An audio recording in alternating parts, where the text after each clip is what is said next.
প্রিয় বিশ্ববাসী, আজকের অধিবেশনে আপনাদের সবাইকে স্বাগতম।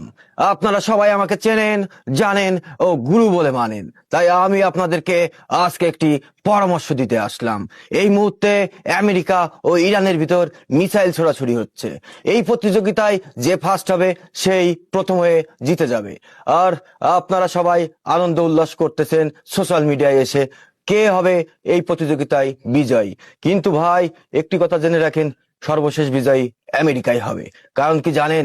আপনারা ভাবছেন ইরান এবং ইরানের পাশে যেসব পররাষ্ট্র শক্তি আছে তাদের দ্বারা ঐক্যবদ্ধ হয়ে আমেরিকাকে ঘায়েল করে ছাড়বে, কিন্তু ভাই চিন্তা ভাবনা ভুল। আমেরিকা এমন একটি দেশ যারা সব দিক থেকেই সমৃদ্ধশালী, তাই আমেরিকাকে ঘায়েল করা অতটা সহজ হবে না।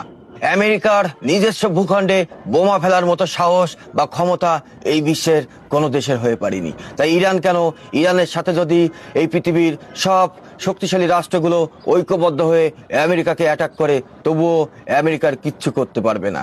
কারণ আমেরিকার কাছে এত শক্তি আছে এবং এমন নিউক্লিয়ার বোমা আছে, যদি তারা তাদের এই রাজত্ব বা ক্ষমতাকে হারিয়ে ফেলে তাহলে তারা এই পৃথিবীটাকে ধ্বংস করে দেওয়ার মতো সামর্থ্য রাখে। আর যদি কেউ সেই দুঃসাহস দেখায় তাহলে তারা অবশ্যই সেই পদক্ষেপ নিতেই বাধ্য হবে। তাই ইরানের পাশে যতই শক্তিশালী রাষ্ট্র থাকুক না কেন, সবাই পিছন থেকে সাহস যোগাবে, তবে সামনে এগিয়ে যে আমেরিকার সাথে বাহাদুরি করার মতো দুঃসাহস কেউ দেখাবে না। আপনারা সবাই জানেন, ক্ষমতা কখনো কারো চিরস্থায়ী নাই। তাই আমেরিকাও একদিন ক্ষমতা হারাতে পারে, তবে সেটা অন্য কোনো দেশের পারদর্শিতায় নয়, একমাত্র সৃষ্টিকর্তা প্রদত্ত শক্তি দ্বারাই হলেই সম্ভব হবে। তাই অযথা কেউ সোশ্যাল মিডিয়ায় বা চায়ের দোকানে বসে নিজের মন গড়া গল্প মানুষকে শুনিয়েন না, বুঝছেন? আমি সর্বরোগ বিশেষজ্ঞ, আর আমার কাছে সকল প্রকার সমস্যার সমাধান আছে। যদি আরো কিছু জানার থাকে প্রশ্ন করুন, পরবর্তী এপিসোডে আবারও সেই প্রশ্নের উত্তর নিয়ে হাজির হব।